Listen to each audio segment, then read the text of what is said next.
As His Grace Bishop Harrison mentioned in the beginning, I have actually titled this presentation, Christ's Lighthouse to the World. And I believe that St. Francis of Assisi has described this phenomenon a lot more eloquently than we could when he said that not all darkness in the world can extinguish the light of a single candle. These tragic moments in history have been a part of our generations since the beginning of times. And we know that no matter how dark the times have become, God has awakened the luminaries to warn us, to encourage us, to bring our conscience back to the true Church of Christ. And those are the saints that we have represented in here today. I will very briefly just place this bio in here, not for anybody to pay any attention. As I stated earlier, the attention and the focus should be primarily on God's saints. The only reason why I'm placing this bio in here is so that you can also understand a little bit of my context before I met Father Georgi, very entrenched into science and technology, extremely busy schedule, and not much in terms of the spiritual cadence, for lack of a better term. Before we start talking about Father Georgi, I would like to also acknowledge not only the importance of the mission that His Eminence Nikolai and His Eminence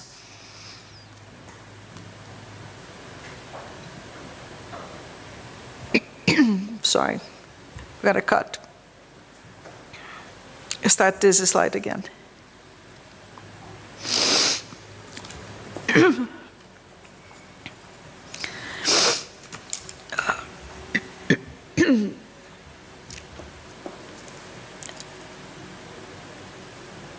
Before I start, before I go into the presentation directly, speaking specifically about Father Georgi, I will spend a few minutes with you just acknowledging some of the saints that were very relevant to his life that are not represented in here today, as a matter of acknowledging the importance of this mission, the mission led by His Eminence Metropolitan Daniel, His Eminence Metropolitan Nikolai, which I was very moved when I heard about that in Washington, D.C. Some of which you see here. We're not going to have time to go one by one. Bishop Basil Rodzianko, which I have briefly introduced to you when I display Marilyn's picture earlier, Elder Justine, Father Roman Braga, Valery Givenko, which Father Georgi considered a saint, the saint from prisons, Father Seni Boca, and so many others that we should be acknowledging here today. We see a princess that has exchanged her beautiful and fine linens to become a nun, to build a monastery of transfiguration after having her husband brutally murdered and also being granted political asylum in the United States. My most beloved Nasha Adriana, Preotas Adriana, Father Georgi's wife, when he was abandoned by all except God, she remained very faithful by his side.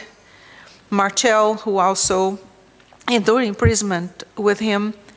Micah Mina, Mother Mina, who also endured torture in prison.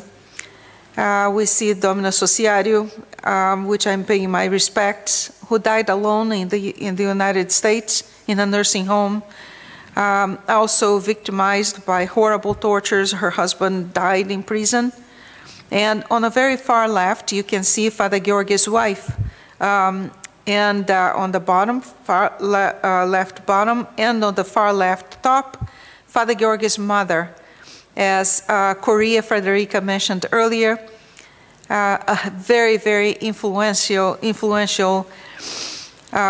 Orthodox presence in his life, in his primordial Orthodox steps, to whom he spoke very fondly many, many times. And I also must acknowledge the outcomes, the seeds that Father Georgi implanted in the seminarians, one of which represented in here, Father Tanasi, who now runs a village in Romania with over 400 orphans, refugees from war, abandoned women, abused women, rescuing children from abortion as well, with very little support. I honestly don't know how he does that. Giants, absolutely giants, with, who spent a fair amount of time watching by example the footsteps of our giant of faith, Father Georgi Cauciu.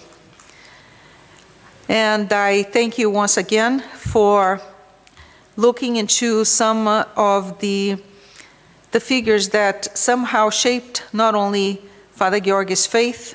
And without further delay, let's look now at a couple of the footsteps during Father Georgi's earthly life. Korea Frederica already gave a little bit of the historical context. I'm going to focus and just fill in some of the gaps, because some of them were already encompassed in her presentation yesterday. Just because context is very important. If we do not understand the historical context, it is easy to confuse a rebellious priest with a priest that is burning with fever for the true Church of Christ, fighting against atheism, against the destruction of church. We heard from a very famous poet that was also granted political asylum in the US, that the line that divides good and evil runs not between nations and parties or even physical armies, but right down in every human soul. And Father Georgi was very, very focused on what runs inside of our hearts, right? And he obtained a very deep understanding of the natural battles that the natural battles surrounding us are actually supernatural battles. Like we also have very famous writers teaching us. Let's look into a couple of the earthly footsteps, just very briefly, and then we jump into some of the experiences that I have had with Father Georgi. It's been now 17 years since Father Georgi's repose in Fairfax, 44 years since the release of the famous 7 sermons. We're going to give a little bit more perspective about the 7 sermons. Some of the formative values and the distinguishing characteristics of Father Georgi. His faith was unbreakable. His love for Christ, his courage, it is beyond, like a Christ-like, just like a Christ-like sacrificial love that I have seldom even read about. And the way that I like to describe Father Georgi is not focusing as much in the times of torture, but really in the outcome, what those 21 years of imprisonment had transformed him into. What was the work that God was actually performing inside of his heart? And in the US, I believe that we got the perfected product. Right? It's just like a shell needs to be wounded so that a pearl can emerge. Let's look a little bit more in depth onto the historical context. We are looking into Romania post-Second World War. There was a salami tactic, re-education experiment attempting to create a generational gap targeting age from 18 to 26 years old, right when Father Georgi was going to his second year of medical school, and what he called the waves of communist terror that Ceausescu promoted from 49 to 51. To give you an idea of the emerging horror, in one night alone, 26,000 people were randomly selected from their homes, farms, peasants from all walks, peasants, philosophers, doctors, dentists, and shot in the dark, cold streets of Romania. So you can imagine the fear that most were overtaken by. As Korea Frederica mentioned, Father Georgi was the 11th child of a peasant family, the youngest one. We already heard that he was considered the favorite of his mother, spent a fair amount of time with his mother. He endured 2 imprisonment terms, totaling 21 years. One from 48 to 64, the second and worst from 79 to 84. Jilava, you saw 8 yards underground. You saw in the movie represented earlier. And then Pitesht and Ayud. Regretfully, we're going to see Ayud. I briefly mentioned that I walked on top of mass graves. Regretfully, the prison in Ayud is still fully active, just a few blocks away from where the mass grave now stands. So we're going to see a couple of pictures, time willing. And Father Georgi was granted political asylum in the US in 1984. The then Vice President Bush, he was the Vice President of President Reagan, went to Romania in person to request his release. According to Voice of America, I already stated that Father Seraphim Rose had translated his 7 sermons into English. Father Victor was then working for Voice of America, broadcasted his 7 sermons, and that was a very powerful statement. And as a result, Father Georgi's name in front of Congress became the top priority. It was actually a committee to release prosecuted Christians that was actually championed by President Reagan at that time. We're looking here also that many people think, oh, granted political asylum, then life was good in the US. Absolutely not. Father Georgi was already on his 60s, and he went to work in construction just to keep up with the basic expenses. He lived in a very difficult area in Washington, D.C. As well. It was not even safe, for lack of a better term. He did, I've already spoke about his wife, Nasha Adriana, and he reposed in the Lord on November 21st of 2006 at the hospital in Fairfax. And I'll tell you an interesting fact about the hospital. There were thousands of people coming to the oncological center, and I was furious at the time. I spent the final days by his side, and I was very upset. I said, Father, I'm going to send all these people home.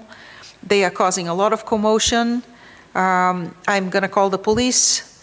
This is an oncological center. This is very disrespectful. What were all these people when you were driving food to the poor, when you were alone, when you were cleaning the church, making candles, which he did do everything alone. People used to come to his home until 2, 3 in the morning. There was 1 year alone that he gave his very modest salary, his entire salary, to a family whose father had lost a job. He measured no sacrifices to help anyone, even when he was terminal of pancreatic cancer. I had to basically take over his schedule. He was still carrying on all of his duties. And Father Georgi looked at me. He was very, very, very sick then. And he said, Maria, what have you learned about the Easter service, the main message of the Easter service, Maria? Even for those who come in the last hour, there is hope. Let them come, Maria. Let them come one by one. Ask them to be orderly, not to cause any commotion, but let them come. And I watched Father Georgi with a lot of light receive every single person into his room, and he did not give his spirit until he blessed the last person who walked to his room. There were many events that happened at the hospital that were witnessed by others. Father Georgi's face glowing in the dark, myself included, and have witnessed this event. And Father Georgi was very devoted to the Holy Theotokos as well as to Archangel Michael. He mentioned that Archangel Michael kept him alive in prison. And God granted him a wonderful gift.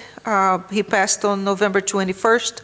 In the new calendar, it is the entrance of the Most Holy Theotokos to the temple and the syntax of the Holy Archangel Michael in the old calendar. And he's now buried in the monastery of Petrovoda in Romania. That was his wish, was to be buried in the land of Romania. And even though political asylum opened the gate wide so that we would benefit from Father Georgi's message, and across the world, political asylum was also another form of imprisonment for him, being expelled and rejected by the very own land that he had been willing to lay down his own life for. He knew that delivering the 7 sermons would mean his death, his imprisonment, and very likely his death. But he had to do that, and I do remember Nasha Adriana telling me that he came and asked for her permission to deliver those 7 sermons because it was going to impact not only his life, but also her life. And she telling me the story, she said, yeah, Giza, I'm very scared. But if this is what you feel that God is calling you to do, I support you, Giza. And during his lifetime, Father Georgi also had some supernatural revelations. One when he was 8 years old boy, and he felt needles and sort of in his feet. He came and spoke with his mother about it, and he didn't quite understand what had happened then. And then again in Pashka, 1980, he had a very important phenomenon happen when he was actually celebrating liturgy, and the guard that used to come and torture him came over, and he looked at the guard and he said, Christos Savia, which is Christ is risen, expecting to be tortured right after. Instead, the prison was flooded with uncreated light, and the face of the guard was shining as well. And Father Georgi, when he described that event, I asked him to give more details. He said the more he tried rationalizing that light, the more it went away. And that guard never tortured him again after that event. We already spoke a little bit about the trials, his faith-based foundation, the interrogation tactics that he was subjected to, the commitment to priesthood, which had happened after his first term of imprisonment. And he was never able to go back to medical school after he came from prison. And he was granted a teaching assignment in Radovoda. He was teaching French, actually, to the seminarians. And you see here one of the pictures in the presentation of Father with the seminarians. And he had, he was just like a magnet for the youth. He definitely had a passion. He loved everybody, of course, but his passion and his calling definitely was captivating a lost generation. And I think mostly because he saw the outcomes of the tortures that he endured, mostly for the generational gap that the communist tactic was trying to create. The monastery of Radovoda is actually in Bucharest. And finally, on Great Lent in 1979 is when he wrote the 7 homilies to the youth. Those 7 homilies are available on Ancient Faith. I will be sure to leave the links in here. I hope that Maopi Nikolai is going to share that with you all. And I urge you to please, even if you don't read the entire book about his life, listen to his 7 sermons. They are as relevant today as they were then. The one interesting phenomenon about the 7 sermons, I asked Father, where did he get the inspiration to write those sermons? And he said he cannot explain. He cannot even explain how the words were coming. And it is way too profound when he calls even the youth that were already rejecting Christ in their heart, and he calls them my dear friend. And we're going to see some of the words. He calls them with kindness, with gentleness, to the true Church of Christ.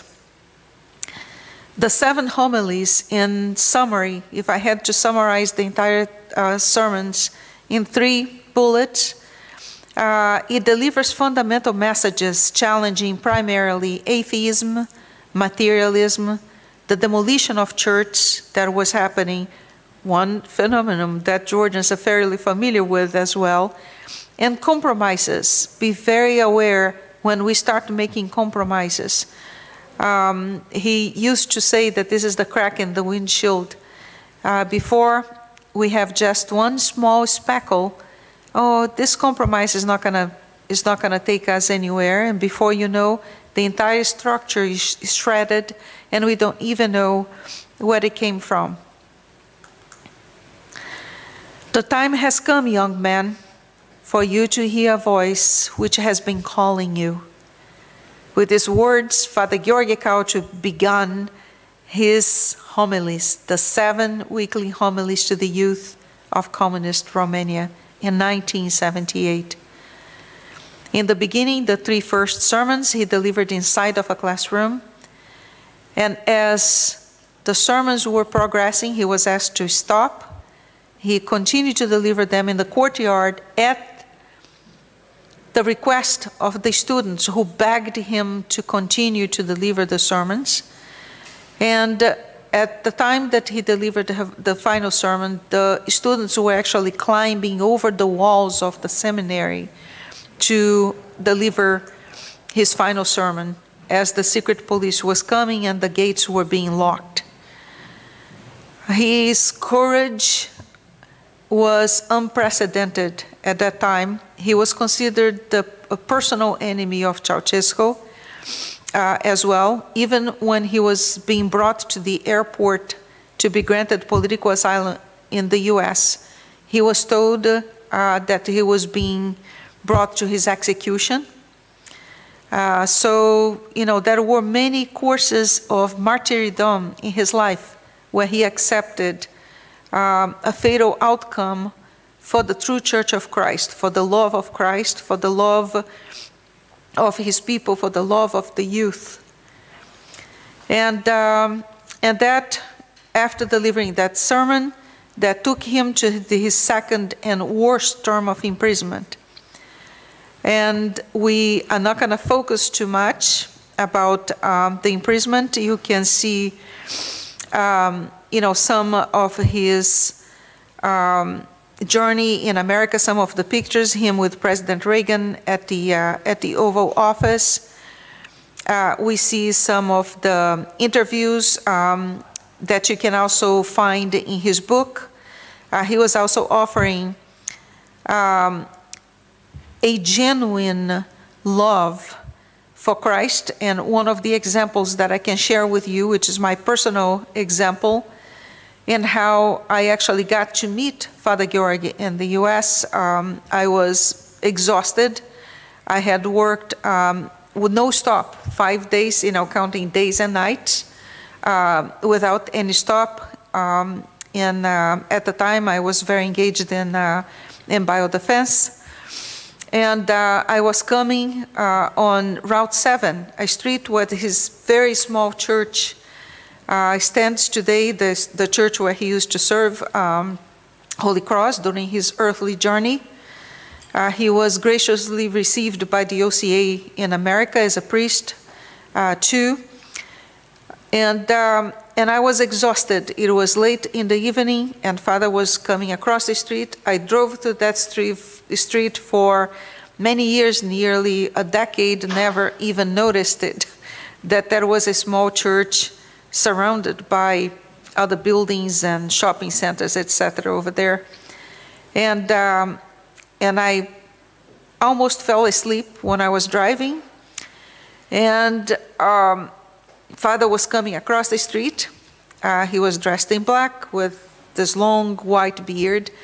And when I looked at him, I definitely thought that I had killed or hurt a beggar.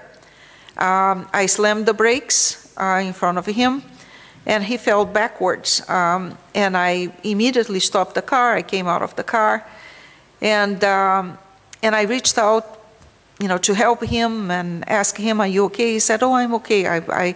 You didn't hit me. I was just scared, and I felt backwards." And I said, "Okay, it's cold outside. I know a lot of shelters in the area. I can drive you to a shelter." I honestly thought that he was a beggar. It was the first time that I saw an Orthodox priest in my life. And he looked at me. He smiled very calmly.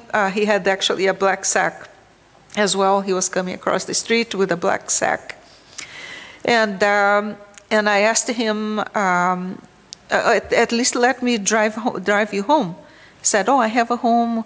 Okay.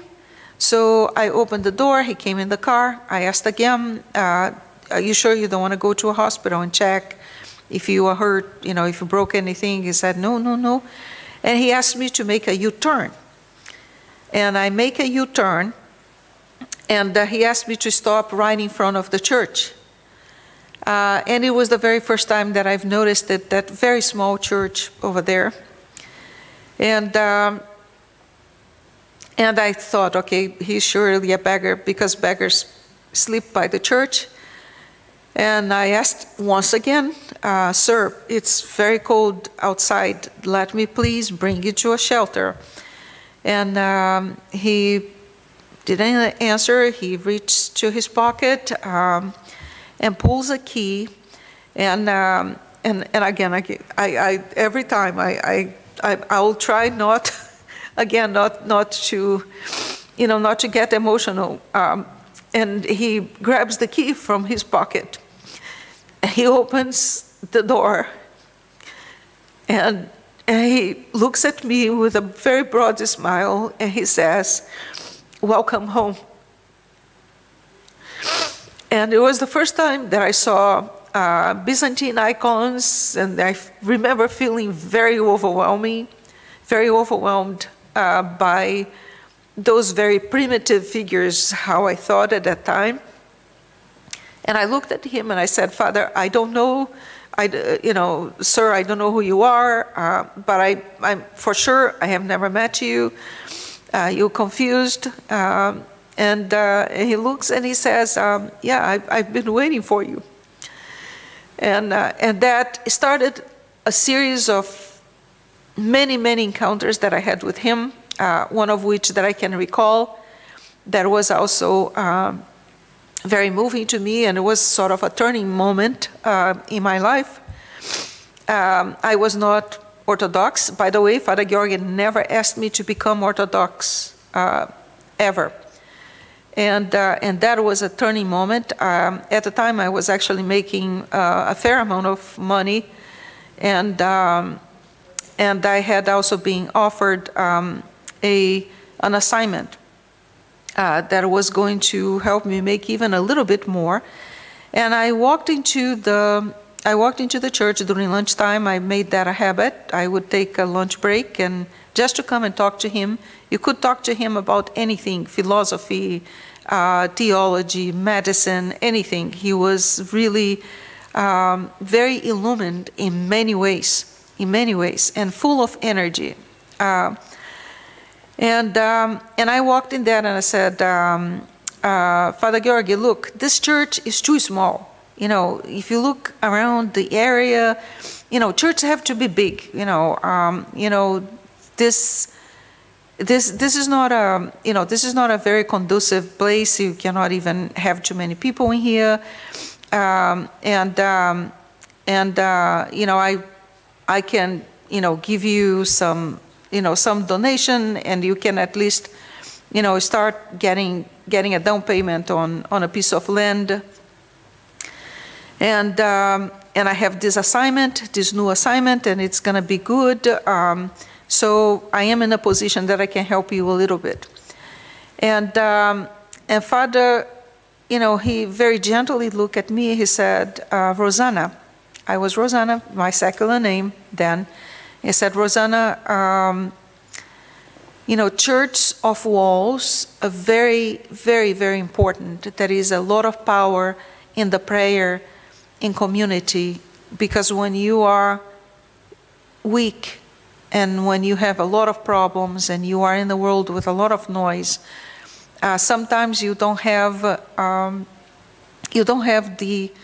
the strength to pray and to concentrate, and we are all connected, visible and invisible world.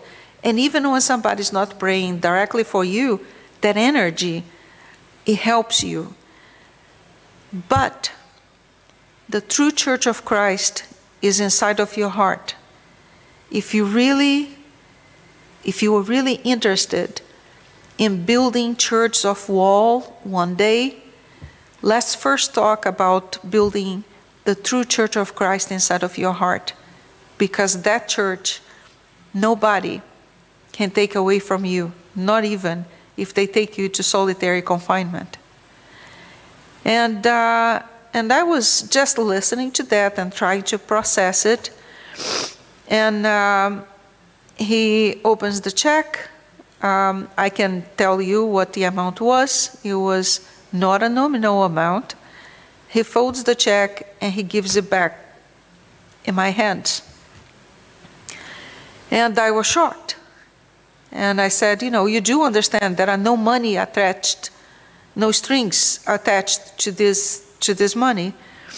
And I was not doing that because I was doing something good and Christian either. I was going to get a very good tax break at the time, for full disclosure in here. And Father looked at me very, very serene, and he said, Rosanna, your heart is not in the right place. I cannot accept that. And he just very casually start, doing, his busy things, preparing for Vespers or whatever it is. It was a Wednesday, if I'm not mistaken, because that's when he had Vespers. So that to me was absolutely a turning point. He was more interested in my soul than he was on money, on big church, etc. And many, many years after, I said, how can that, man of a small stature, such a giant of faith, in that very modest church, probably one of the smallest in Washington metropolitan area. And I see that as a type of, Christ and how God contained the uncontained in the womb of a 13 years old teenager.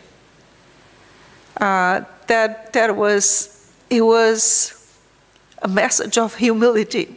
At least that's how I received it. It was really humbling in many ways.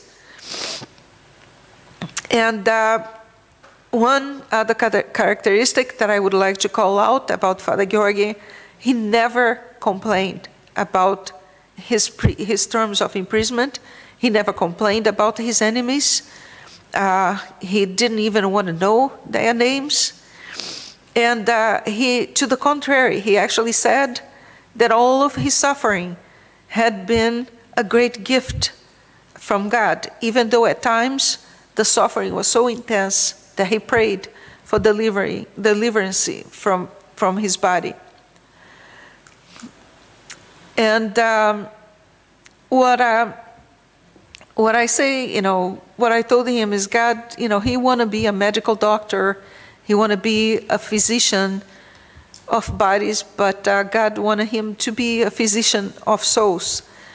There are so many stories that I wish I could have the time to tell you. So many adventures. There are many miracles, so many stories that people are coming and telling me about. It's a little bit overwhelming, like I mentioned to you before, especially when you get, very close. And I just ask that you continue praying for all of the people. Keep bringing the stories forth, bring them forth, get to know him. He's not only a powerful helper, he's speedy. He was always there to help anybody. And when people came to his home at times at 2, 3 in the morning, Maria such and such has shown up, what should we do? And I would, Father, at 2 in the morning, that's not much that we can do, but let's talk tomorrow. And he was always ready to help anyone who came his way fast. And many priests, they preach very well. What I have witnessed from Father Georgi, he does not preach the faith. He lived the faith by example. I'm going to leave the presentation in here.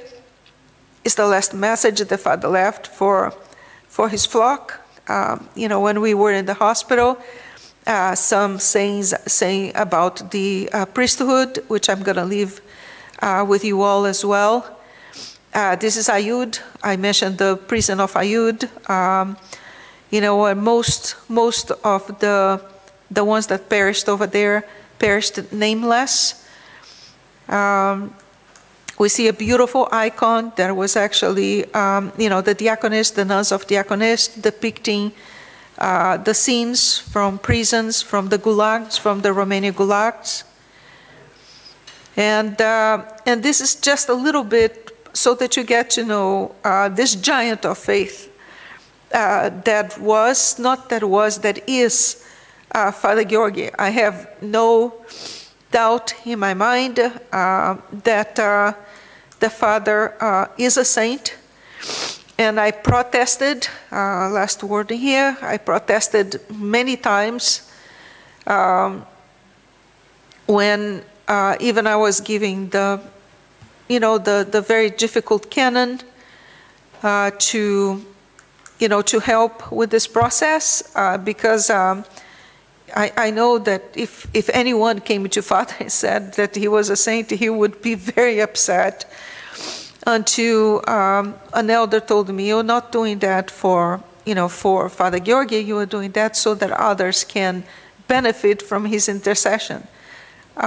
He once again has changed many lives. I'm not the only one, and And I pray that he will continue to touch many lives, and that the uncreated life that he has experienced in this lifetime touch each one of you, and that his work continues.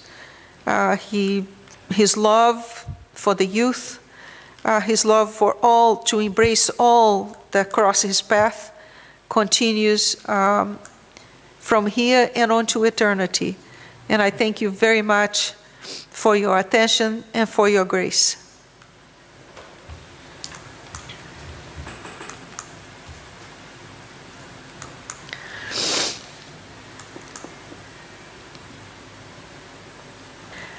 One other event that I would like to share with you all is the last Easter service that Father Georgi actually served in Falls Church right before he fell very, very sick. During this Easter service, Father Georgi, terminal of pancreatic cancer, stood up without any medication for 18 hours, taking confessions and celebrating Easter. You know, the number of people that come from Easter service, you likely know, it closes down the street even in Washington, D.C. I had an ambulance on call, I had morphine, and I offered him, and he said, "No, Maria, my mind needs to be clear for the service. I cannot take any medication." And at the very end of the service, Father Georgi had more energy than I had. And nobody can explain that. I had a panel of 6 doctors working on his case, and none of them can explain where did he get the strength to fulfill this particular predicament, as well as, you know, during his last trip to Romania. Nasha Adriana asked him to bless the Institute of Health in Romania. It's a gigantic building. And I looked at her and I said, "Nasha, Father is very sick, he can't do that." And Father said, "No, Maria, that's okay." And he blessed room by room. And after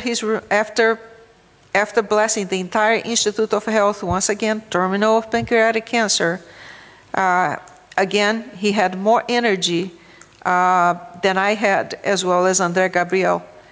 So this is the giant of faith, constantly serving God, constantly serving others, never complaining, always joyful, always with a broad smile, receiving everybody who walked through his house or through his church. That is our Father Georgi. And I pray that you will get to know him and that he will get to know you. Thank you.